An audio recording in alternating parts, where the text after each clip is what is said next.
Continuing the series, let's walk through the third one in the list. We have already solved the first two, and the third question is number of smooth descent periods of a stock.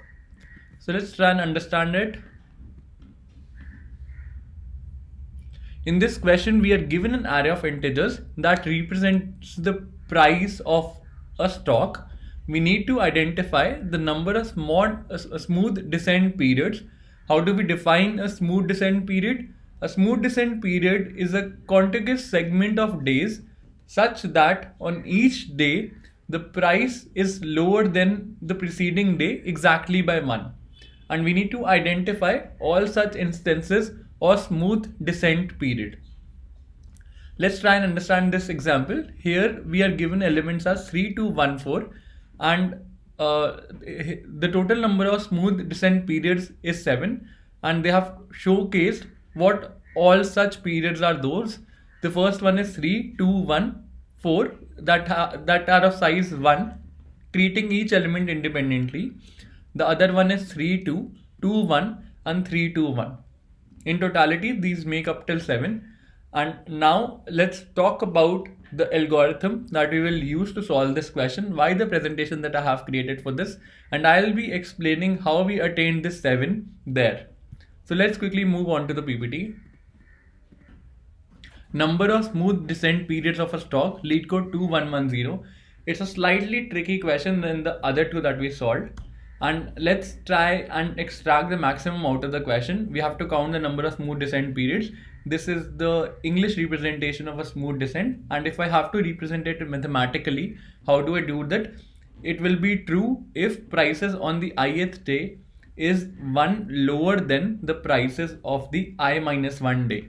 If this condition is true, then it's a part of a smooth descent period.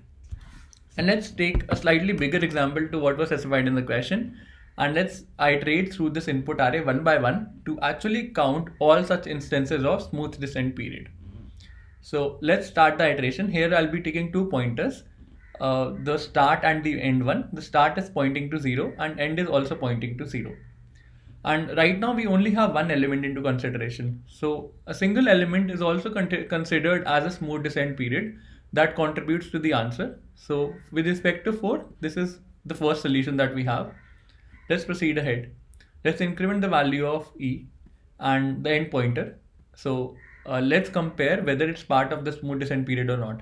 What is the previous value? The previous value is 4. What is the current value? The current value is 3. So 3 is equal to 4 minus 1. It's the condition specified here holds true. So how many smooth descent periods can we identify ending at 3? We can identify 2 such combinations. The first one is a simple 3 itself, and the second one is 4, 3. And how do we count such instances using the pointers? It is simple, end minus start plus 1. So what is end? End is 1, start is 0. 1 minus 0 is 1 plus 1. So we have identified 2 such instances. So let's write 1 and 2 here. Let's proceed ahead.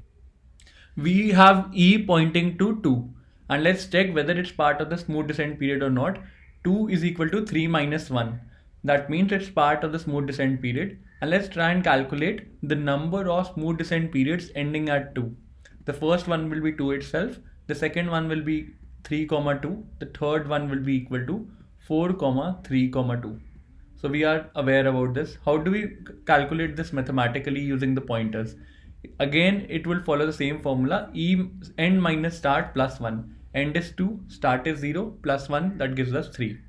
So let's write 3 here and let's proceed towards the next iteration. Here e points to 3 and the value that is held is 1. So let's try and check whether it's part of the smooth descent period or not. 1 is equal to 2 minus 1. That means the condition is true. It's part of the smooth descent period. And let's try to write all the permutations where the smooth descent period ends at 1. The first one is this. The second one is 2, 1. The third one is 3, 2, 1. And the fourth one is 4, 3, 2, 1. And how will we identify this using the e and the start pointer? It's simple, e minus start plus 1, which is nothing but 4 minus 0 plus 1. 3 minus 0 plus 1, which is 4. Let's proceed ahead. Next we foresee is 6. So let's check whether it's part of the smooth descent period or not. 6 is not equal to 1 minus 1. So it's not part of the smooth descent period. What do we do in such case? We update the start pointer to the value of end pointer. So start also points to E and end also points to E. Let's use the same formula to actually identify all the all the permutations that are ending at 6 that are part of smooth descent period, and there will be one such permutation containing 6. How will we identify it? Using the pointers start minus E plus 1. That also gives us 1. So let's proceed ahead. Next we see is 7. 7 is also not part of the smooth descent period, and what do we do in such case? We reset the start pointer. So start also points here, end also points here, and there's only one such permutation, and let's write 1 here. We use the same formula, end minus start plus 1.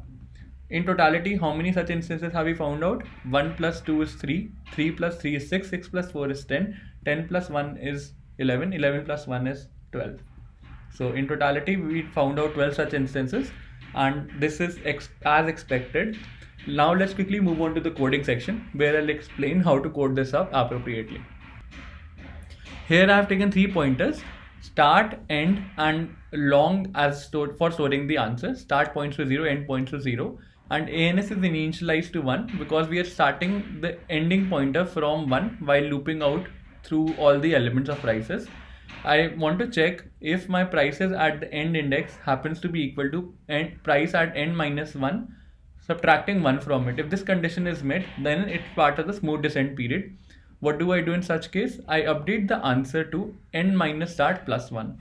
If it's not part of the smooth descent period, then what do? I reset the start pointer and use the same formula to update my answer value. Once I'm done with looping for all the variables, I return the answer variable. Let's try this up. Accepted. The time complexity of this approach is order of n. The space complexity of this approach is order of 1. We are not using any extra space. And this brings me to the end of today's session. I hope you enjoyed it. If you did, please don't forget to like, share, and subscribe to the channel. Thanks for viewing it. Have a great day ahead and stay tuned for more updates from Coding Decoded. I'll see you tomorrow with another fresh question. But till then, goodbye.